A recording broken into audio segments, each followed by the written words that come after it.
Let's bring the panel in. Melik Abdul, Republican strategist and radio talk show host, joining today, along with Naveen Nayak, Democratic strategist, former president, Center for American Progress. Welcome to both of you. On the politics of all of this, before we get you guys started, let me play from the briefing today, the White House press secretary, Caroline Leavitt, and how she sets it up, President Trump and Governor Newsom. Here's Leavitt. It's very clear for the president what he supports and what he does not. Unfortunately for Democrats, that line has not been made clear, and they've allowed this unrest and this violence to continue, and the president has had to step in. Naveen, let me start with you on this. We had this as part of our conversation last hour. We were talking about like Senator John Fetterman and this idea about how the Democrats are in a quote-unquote tough situation politically and are not sure how to navigate it. What would you say? I mean, I actually don't think that's been the case in this instance. Governor Newsom was trying to deal with violence and unrest, and there were arrests made by the local law enforcement. And I think what you're seeing is a response to huge amount of government overreach that should make all Americans very uncomfortable, not only with the raids in the first place, where you have stories of American citizens being detained, and one American citizen being detained unlawfully should be one too many for everyone, Democrats and Republicans. And then this excessive use of power, bringing in the military, now the Marines, that should be a chilling concern. I think the one thing that stands out for all Americans is if you don't agree with Donald Trump, your rights don't exist in this country. And that seems to be the line they're pushing on a lot of fronts right now. What would you say about that, Malik, this idea of whether, and question about whether the administration is going too far? We have a clip here from the AG earlier today, Pam Bondi, and what she said about some of the measures that they're putting in place. Here she is. Right now in California, what we're doing is working by bringing in the National Guard, by bringing in the Marines right now to back them up, to protect our federal buildings, to protect the highways, to protect the citizens. So right now in California, we're at a good point. We're not scared to go further. Not scared to go further. Is it working as she suggests, Malik?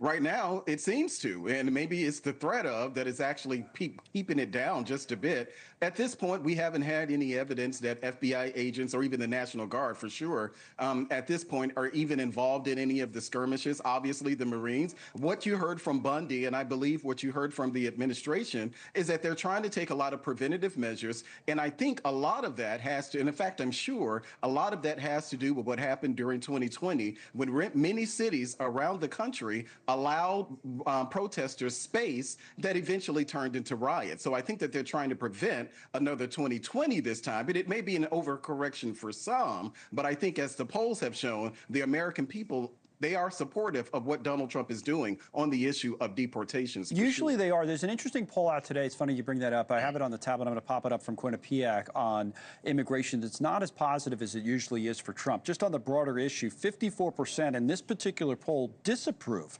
And then when you go to deportations, it's even a little higher, Malik, 56% disapprove. I got to say, again, one poll, I was a little surprised by that. I've seen some underwater polling on the military, but this on deportations, that's not a great number for the administration. So since you brought that up, Malik, just a quick response. Well, it's actually inconsistent with the CNN poll from just yesterday. And you're right, there are going to be polls probably all over the place. But the CNN poll that had the 54 and 51% and even the 40% shift from Democrats to Republicans on the issue of immigration, that is consistent with polling that we've seen. So I'm going to trust what CNN said on yesterday. Well, it's just interesting. Yeah, but you get one poll says one thing. Of course you are, because it supports your point of view. That's why I was going to say, you'll never hear him say again, the larger point is a fair one. That you get one poll that says one thing and you got to average them out over time. But I think what I've normally said, that's why this one might be an outlier, but what we've normally seen is that on the ideas, on the goals, Naveen, Trump does actually poll pretty well, but the issue for a lot of people has been on the tactics and on the use of the military, and that hasn't been polling as great. What's your view on all this? No, I think the trend actually is really clear. I think the CNN is the outlier here, where Donald Trump's favorability and approval on immigration overall is much lower than you'd expect. And then when you dig in, there's obviously a lot of support for what he's done at the border to really stem sort of crossings. I think there's a lot of overwhelming support across the spectrum among Americans for deporting undocumented immigrants who have committed violent crimes or crimes. And where there is a real breakdown in public support is where you have this indiscriminate rounding up and this sort of terrorizing, having unmarked cars at schools, showing up at Home Depots just to grab people indiscriminately because of the color of their skin.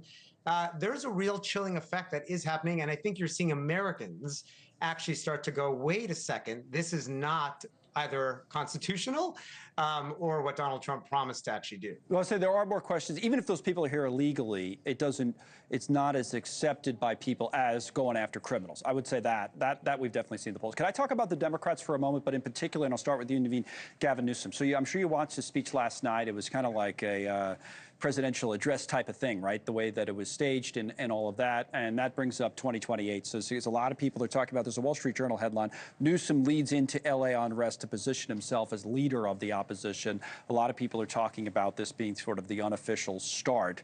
And Molly Ball writing about that there of 28. Naveen, what do you say?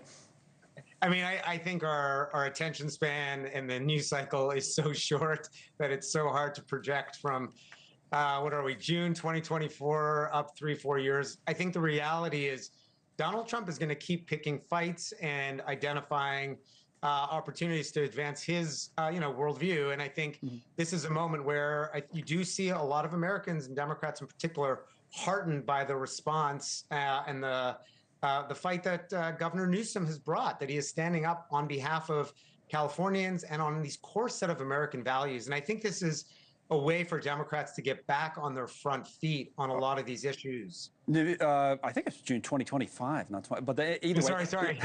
Just making sure. Melik, what do you think, though, of Newsom and the politics? Just a quick response, if you can. Well, I think that Newsom is obviously running for 2028. The Republicans, for our point, for both in the midterms and in 2028, we have probably all the ads that we need with all of the your cars on fire and all of this type of stuff. So I think that, Gavin Newsom is actually, this is going to be a benefit to him for sure, just from the national exposure. But at the end of the day, Republicans and Donald Trump will use this against him and the Democratic Party. Thank you, and Melik. win on it. And thank you, Naveen.